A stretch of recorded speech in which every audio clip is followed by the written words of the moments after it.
So pinagsasabay ko na mag-open mga guys. Ito mga radyo.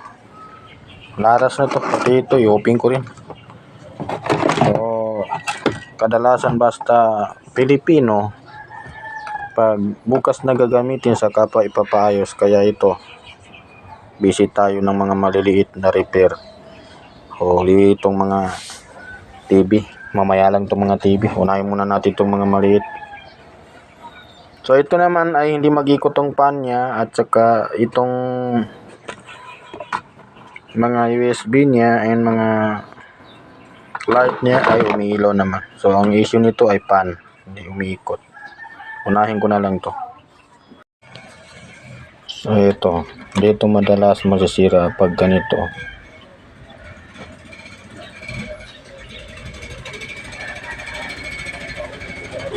Nag-lose contact ito. Ayan. So pwede na. So yan. So kaya hindi mag-ikot mga ka-idol dahil nag-lose ang supply na itong positive niya. So ngayon nakasolda na, kaya susubukan na natin.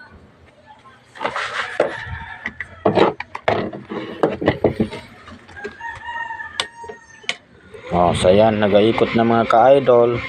So sigurado ma-happy ng may-ari nito. So hanggang dito muna ang aking video kasi masyado nang mahaba. Yan. Ayun naman. So ito na naman, oh. Tapos na natin ilagay itong USB na kasi ito lang ang issue niya.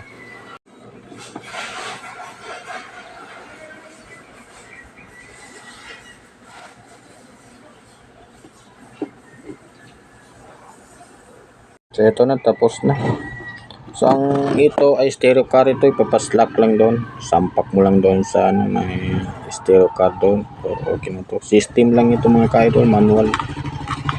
So ito lang ang issue niya, naalis yung saksakan sa USB, pero ngayon ay nabalik na.